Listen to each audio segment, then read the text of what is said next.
नमस्कार साथियों, जय हिंद। कैसे हैं आप लोग? आशा करूंगा कि आप सब लोग सही होंगे। मैं प्रबल प्रताप शाही, आपका साथी। कल एक उद्बोधन हुआ या घोषणा हुई हमारे रक्षा मंत्री के द्वारा। उन्होंने कहा कि अग्निपथ नाम की एक योजना लाई जाएगी जिसके अंतर्गत 4 वर्ष के लिए नौजवानों को सेना में भर्ती किया जाएगा। पिछले 4 वर्षों से 3 वर्षों से सेना में कोई भर्ती नहीं हो रही, जैसी जानकारी आपको पहले प्राप्त हो चुकी है तमाम माध्यमों से।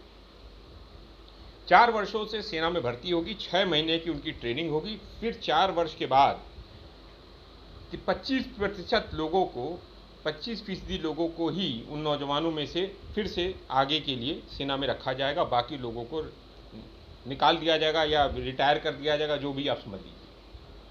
अब आप ये समझिए, 4 वर्षों तक वह एक नौजवान सेना में रहेगा, 6 महीने की ट्रेनिंग लेगा और 4 वर्ष के बाद वो सेना से निकाल दिया जाएगा और या उसको हटा दिया जाएगा और वह जाकर ओपन मार्केट में फिर अपनी नौकरी ढूंढेगा। वह लोग जाएंगे कहाँ? वह लोग कहीं और नहीं, वह अंबानी अडानी के कंपनियों में काम करेंगे। उनके जो इंडस्ट्रीज बड़ी बड़ी जो वो कब्जा कर रहे हैं सरकार के माध्यम से, सरकारी कंपनियों की उसकी सुरक्षा में उनको लगाया जाएगा। या वो अमेरिका की तरह जो या यूरोप में जो ऐसे भाड़े के सैनिक बनते हैं, विदेशों में जाकर युद्ध लड़ते हैं, उस तरह युद्ध लड़ा जाए। और आने वाले समय में तमाम जो नुकसान भारत को होने वाला है भारतीय सीमाओं पर, वह इस प्रकार होगा कि अभी 13.5 लाख लोग हमारे सेना में हैं। 13.5 लाख हमारे सैनिक हैं हमारे देश में। 3 वर्ष से वैसे ही भर्ती नहीं हो रही है। अब जो भर्ती होगी उसमें से मात्र 25% लोग ही आगे जाएंगे। 50,000 या 55,000 लोगों की भर्ती होगी, उसमें से 25% लोगों को ही आगे सेना में परमानेंट किया जाएगा। तो आने वाले समय में बताइए, भारत के सेना में सैनिकों की संख्या क्या रहेगी?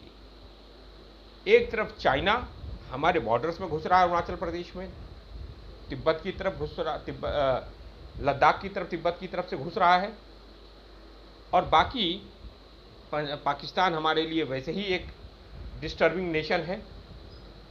उस दौरान हमारी सेना में सैनिकों की भर्ती उपयुक्त होनी चाहिए, उसकी जगह पे ये सरकार सेना के साथ भी अब खिलवाड़ कर रही है। ये सेना के अंदर भी संविदा यानी कॉन्ट्रेक्चुअल जॉब ला रही है। ये कॉन्ट्रेक्चुअल जॉब है भाई, 4 साल का कॉन्ट्रैक्ट है। 4 साल के बाद 25% लोगों को रिन्यू किया जाएगा, बाकी लोगों को हटा दिया जाएगा।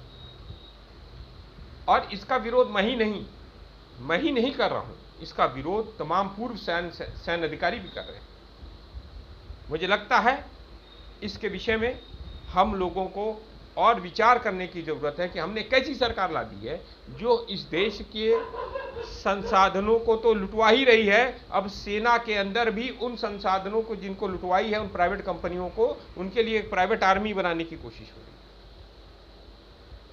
यानी हमारे नौजवान जनता के पैसे से, देश के पैसे से ट्रेनिंग लेंगे, 3 साल काम करेंगे, चौथे साल फिर वो जो है 3.5 साल काम करें, चौथे साल वो अंबानी अडानी के लिए काम करने के लिए उनको नियुक्त करें।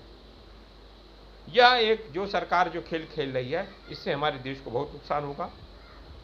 मैं यही बात बताने आप लोगों के पास आया हूं। अगर मेरा वीडियो अच्छा लगे तो इसको लाइक करिएगा, सब्सक्राइब करिएगा और शेयर करिएगा। धन्यवाद सर। जय हिंद।